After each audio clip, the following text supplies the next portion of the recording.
एक बार फिर से आप सभी दोस्तों का बहुत बहुत स्वागत है हमारे इस YouTube चैनल पर। फटाफट लाइव चैनल पर जुड़े, साथ वीडियो को लाइक करें, कमेंट करें और चैनल को सब्सक्राइब करें। दोस्तों एक बार फिर से मौजूद हैं घर से तकरीबन 7 किलोमीटर की दूरी पर राजकीय इंटर कॉलेज रामपुर कापापट्टी प्रतापगढ़ की सरजमी पर। सबसे पहले इस पावन भूमधरा सरजमी को मेरा सादर प्रणाम। जय हिंद, वंदे मातरम। दोस्तों तो आज इस वक्त मौजूद है 11th क्लास के अंदर। आज बच्चों को रासायनिक अपक्रिया के बारे में बताया जा रहा है, क्योंकि महत्वपूर्ण प्रश्न है। तो आइए चलिए फटाफट के अंदाज में इसको सॉल्व करते हैं और बच्चों को समझाने का प्रयास करते हैं कि किस प्रकार से एक रासायनिक अपक्रिया को पूर्ण किया जाता है और एक तत्व दूसरे तत्व के साथ यदि रासायनिक अपक्रिया में भाग लेता है तो किस प्रकार से अपक्रियाओं को पूर्ण किया जाता है। इन्हीं सभी चीज़ों के बारे में बताने का प्रयास करते हैं। तो आइए लाइव पर जुड़ते हैं और वीडियो अच्छा लगा हो तो लाइक करें, कमेंट करें, चैनल को सब्सक्राइब करें। तो देख सकते हैं काफ़ी संख्या में 11th क्लास के बच्चे इस वक्त मौजूद हैं। आइए चलिए, पकड़ो मेरा सीट, मेरा पकड़ना, ठीक।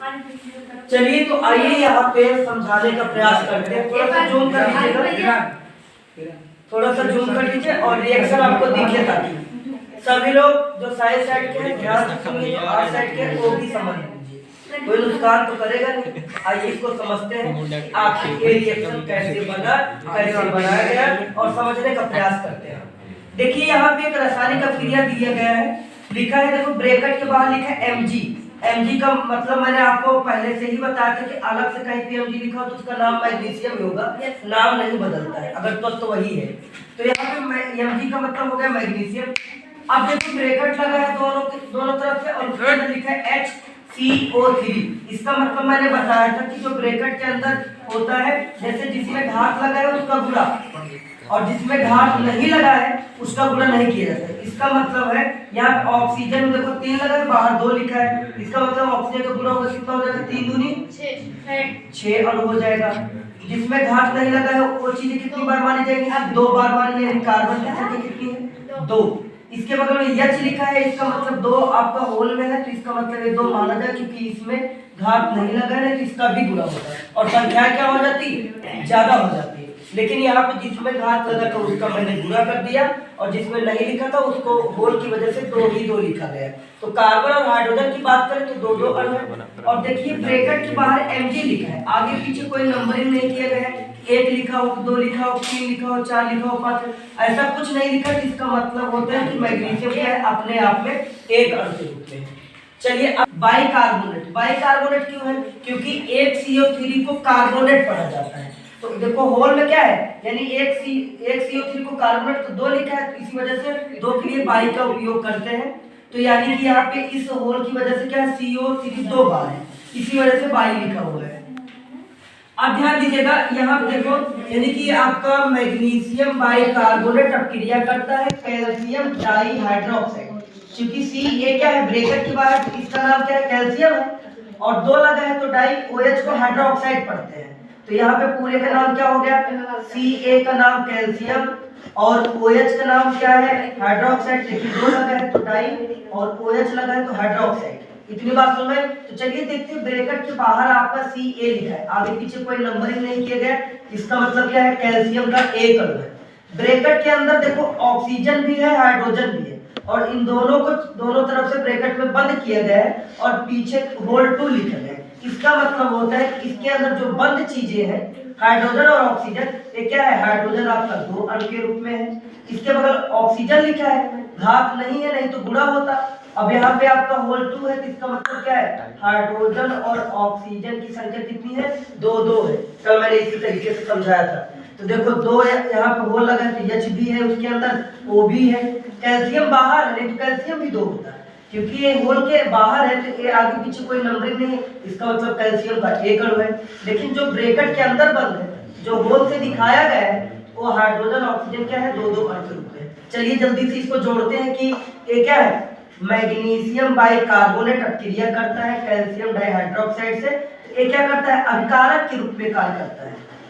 और जब भी 2 रासायनिक अपक्रिया, यानी जब भी रासायनिक अपक्रिया कराते हैं और 2 अलग अलग प्रकार के पदार्थ या तत्व तो आपस में अपक्रिया करते हैं तो नए पदार्थ का निर्माण करते हैं, तो उत्पाद में हमेशा नई चीजें बनती हैं।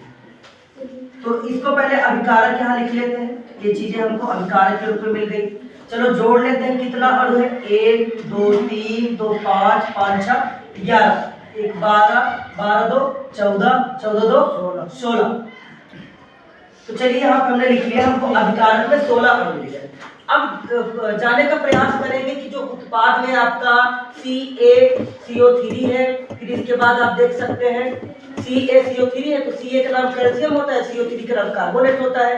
उत्पाद के रूप में आपका कैल्शियम कार्बोनेट बना है, प्लस फिर MgCO3 बना है। Mg का मतलब होता है मैग्नीशियम, CO3 का मतलब होता है कार्बोनेट, प्लस 2H2O। इसका मतलब क्या है, H2O तो आपका जल है, तो जल बना है। तो चलिए यहाँ पे देखते हैं कि आखिर कितना अणु। अब देखो कैल्शियम के आगे पीछे कोई नंबरिंग नहीं, तो इसका मतलब एक अणु है। सी के आगे पीछे कोई नंबरिंग नहीं है, सी फॉर कार्बन होता है, एक अणु है। लेकिन O के पीछे 3 लिखा है, आगे नंबर नहीं लिखा है, इसका मतलब होता है कि ऑक्सीजन आपका 3 अणु है। अब देखो Mg के आगे कोई नंबर नहीं लिखा है, Mg के पीछे भी कोई नंबर नहीं लिखा है, इसका मतलब क्या है, मैग्नीशियम अपने आप में क्या है, एक अणु के रूप में। अब देखो C लिखा है, आगे नंबर नहीं, C पीछे कोई नंबर नहीं, इसका मतलब कार्बन क्या है, एक अणु है। देखो O के पीछे 3 लिखा है, O के आगे कोई नंबर नहीं, इसका मतलब ऑक्सीजन क्या है, 3 अणु है। अब देखो 2 दूना 4, आपने पढ़ा था कि आगे की संख्या और पीछे की संख्या से गुणा करेंगे। तो हाइड्रोजन के आगे भी 2 लिखा है, हाइड्रोजन के पीछे भी 2 लिखा है, तो 2 दूना कितना हो जाएगा, 4। हाइड्रोजन की संख्या कितनी मिल गई, 4। अब देखो आगे 2 लिखा है, ऑक्सीजन के आगे पीछे कोई नंबर नहीं लिखा गया। तो मैंने समझाया था कि जब आगे नंबर लिखा रहे तो जो आपका तत्व जुड़ा होगा हाइड्रोजन के बाद उसमें घात नहीं लिखा है, तो आगे वाली संख्या 2 ही माना जाता है। इसका मतलब क्या होगा, ऑक्सीजन 2 अणु है। चलिए जोड़ते हैं कि 16 होता है कि नहीं। 1 2 3 5 5 1 6 6 1 7 7 3 10 10 4 14 2 16। ये तो संतुलित हो गया भाई। यहाँ पे हम लोग इसको पढ़ेंगे, यह समीकरण संतुलित है। चलिए इसको अभी और डीपली समझेंगे, बना कैसे था। अभी तो संतुलित हो गया, अभी हम लोग जानने का प्रयास करें कैसे बना। देखिए यहाँ पे है, यह समीकरण संतुलित है। अभी पहला रिएक्शन चल रहा है, ध्यान से सुनिए, इसके बाद चलिए इसको समझते हैं बना।